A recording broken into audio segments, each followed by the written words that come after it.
26 তারিখে আইফোন নতুনটা নিয়ে নেওয়া লাগবে। 26 তারিখে দেখাই দেবো, 26 তারিখে খেলা হইব। 26 তারিখটা শুধু বাবা আসতে দে জাস্ট। আমাদের আপাকে টুক করে দেশে ঢুকে যাবে কিনা। 26 সেপ্টেম্বর তারিখটির কথা শুনলেই কেমন যেন একটি রহস্যের গন্ধ পাওয়া যাচ্ছে। 26 তারিখে দেখাই দেবো, 26 তারিখে খেলা হইব। 26 তারিখটা শুধু বাবা আসতে দে জাস্ট। ফেসবুক, টিকটক, ইনস্টাগ্রাম সবখানেই চলছে এ নিয়ে আলোচনা আর জল্পনা কল্পনা।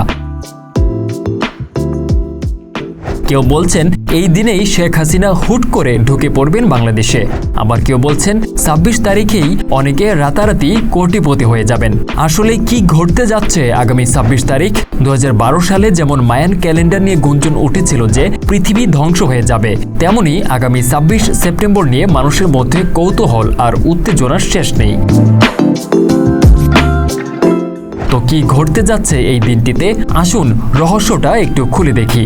বিভিন্ন সামাজিক যোগাযোগ মাধ্যমে এই তারিখ নিয়ে আলোচনা, মিম, এমনকি রসিকতাও প্রচুর দেখা যাচ্ছে। ফেসবুকে 26 সেপ্টেম্বর লিখে সার্চ দিলেই দেখা যাচ্ছে হাজার হাজার মানুষ এ নিয়ে কথা বলছেন। এমনকি কেউ মজা করে লিখছেন, আমি তো জমি আর গাড়ি কেনার প্ল্যান করেই ফেলেছি। কিন্তু কেন এত মানুষ 26 সেপ্টেম্বর নিয়ে এত উত্তেজিত? মূলত এই গুঞ্জন শুরু হয়েছে হামস্টার কম্বেট নামে একটি টেলিগ্রাম ভিত্তিক গেম থেকে। গেমটিতে বিভিন্ন টাস্ক পূরণ করে কয়েন অর্জন করা যায়। গুজব উঠেছে 26 সেপ্টেম্বর এই কয়েনগুলো ক্রিপ্টোকারেন্সিতে রূপান্তর করা যাবে, অর্থাৎ এই তারিখেই অনেকেই গেমটি থেকে টাকা উইথড্র করতে পারবেন বলে আশা করছেন। কিন্তু এর কোনো সত্যতা এখনো পাওয়া যায়নি। তা সত্ত্বেও গেমাররা এই দিনটিকে নিয়ে অনেক আশা করছেন যেন এটাই তাদের জীবন বদলে দেবে। তবে অনেকেই এই ধরনের গেমস নিয়ে সন্দেহ প্রকাশ করেছেন।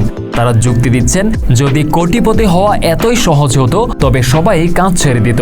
আরও বলা হচ্ছে, যদি এই গেমটির 300 মিলিয়ন ফলোয়ারকে মাত্র $2 করেও দেওয়া হয়, তাহলে যে পরিমাণ অর্থ প্রয়োজন তা কখনোই পাবে না এর গ্রাহকরা। সত্যি বলতে 26 সেপ্টেম্বর নিয়ে যা কিছু গুঞ্জন চলছে তা হয়তো নিছক একটি গেমের প্রচারণা মাত্র। সচেতন মহল বলছেন আতঙ্কিত হওয়ার কোনো কারণ নেই, কিন্তু এর মধ্যেও এতটুকু বলা যায় এই রহস্যময় দিনটি নিয়ে মানুষ মজা করছে, আলোচনা করছে, আর আমরা সবাই শুধু অপেক্ষা করছি দেখা যাক কি ঘটে। এ বিষয়ে আপনি কি মনে করেন? 26 সেপ্টেম্বর কি সত্যিই কিছু ঘটতে যাচ্ছে, নাকি এটা শুধু সামাজিক যোগাযোগ মাধ্যমের আরেকটি ট্রেন্ড? কমেন্টস করে আপনার মন্তব্য জানাতে ভুলবেন না।